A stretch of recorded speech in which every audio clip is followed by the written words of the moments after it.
Muri ya gahunda yo gukomeza kubagezaho ubuzima bw'abakurambere bacu, uyu munsi twiyemeje kubaganiriza kuri Musenyeri Aloys Bigirumwami. Bigirumwami yavukiye Izaza mu Gisaka hari ku 22 Ukuboza 1904. Ni mwene Yosefu Rukamba na Madalena Nyirabusikindoro. Se wa Musenyeri Bigirumwami ni umwe mu bakristo ba mbere ba misiyoni ya Zaza, akaba sekuru wa Musenyeri Filipo Rukamba, umwepiskopi wa Diocese Gatolika ya Butare uri mu kiruhuko cy'izabukuru. Dore igisekuru cya Musenyeri Bigirumwami ni mwene Rukamba rwa Karakawe, rwa Rucababisha, rwa Rushenyi, rwa Gwiza ya Sebakara ba Muhutu, wabazimya ba Ruregeya Umuzirankende. Bigirumwami yavukiye mu muryango w'abakristo, yabatijwe ku 25 Ukuboza 1904. Yisunga Mutagatifu Aloys. Amateka ye atugaragariza uruhare rukomeye yagize muri Kiliziya Gatolika ndetse no mu gihugu cyacu, cyane cyane mu burezi n'imyigishirize y'umwana w'umukobwa. Niwe wabaye umwepiskopi wa mbere w'umwirabura muri aka gace k'ibihugu bya Afurika byategekwaga n'Ababirigi. Si ibyo gusa, ahubwo yanditse ibitabo binyuranye ku byerekeye umuco nyarwanda. Aloys Bigirumwami afite imyaka 10, ni ukuvuga mu 1914 yagiye kwiga mu seminari ntoya ya Mutagatifu Lewu iri Kabgayi. Yatangiye seminari nkuru mu 1921, ahabwa isakaramento ry'ubusaserdoti na Musenyeri Leopold Karase kwa 26 Gicurasi mu 1929. Muri uwo mwaka amaze guhabwa ubusaserdoti, yatangiriye ubutumwa bwe mu seminari ntoya ya Kabgayi ari umurezi. Mu mwaka w'1930 yabaye padiri mukuru wa paruwasi ya Kabgayi. Nyuma yaho yaje kuyobora paruwasi ya Murunda. Muri uwo mwaka mu 1931 ayobora paruwasi y'umuryango mutagatifu Sainte Famille.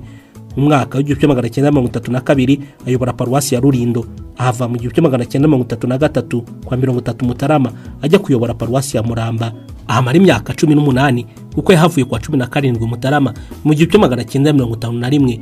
Yahise agirwa padiri mukuru wa paruwasi ya Nyundo. Kwa 14 Gashyantare 1952 Padiri Aloys Bigirumwami yatorewe kuyobora Vikariyati nshya Nyundo yari maze gushyirwaho na Papa Pio wa 12. Padiri Aloys Bigirumwami yahawe ubwepiskopi kwa mbere Kamena 1952 i Kabgayi. Yabuhawe na nyiricyubahiro Musenyeri Laurent de Primozi, Laurent de Primozi wayoboraga Vikariyati ya Kabgayi. Yabaye umwepiskopi wa mbere w'umwirabura mu bihugu bya Afurika byategekwaga n'Ababirigi, no kuvuga Kongo, Burundi n'u Rwanda. Icyo gihe diocese zo muri Afurika zari zikiri Vikariyati, zategekwaga n'abahagarariye Papa, Vicaire Apostolique, naho paruwasi zari zikiri misiyoni.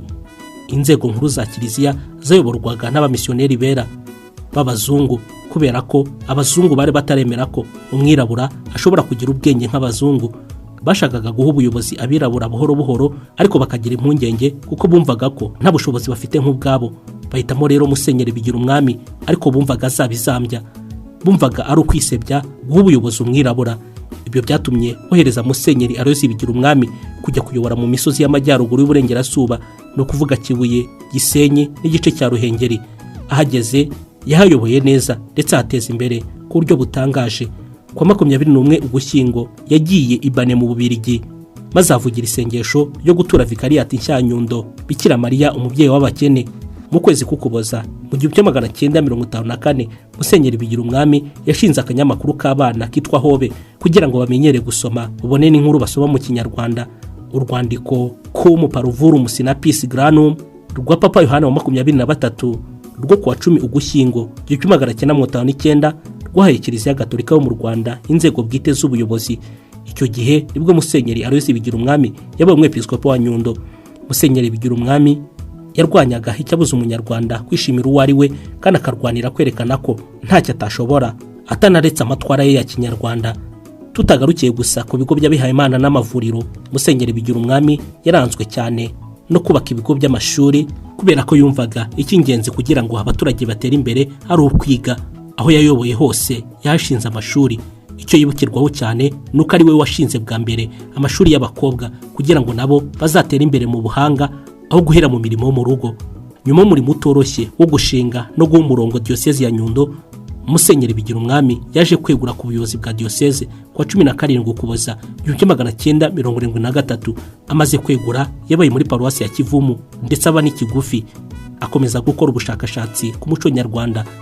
Inyinshi mu nyandiko yasize zibandaga ku muco n'imyemerere ya Kinyarwanda. Zimwe muri zo twavuga ni imigani miremire, inyandiko yanditse mu 1972, Imana y'abantu, abantu b'Imana, Imana mu bantu, abantu mu Mana, inyandiko yanditse mu 1979, ndetse n'imihango, imiziro n'imiziririzo mu Rwanda, inyandiko yanditse mu 1984.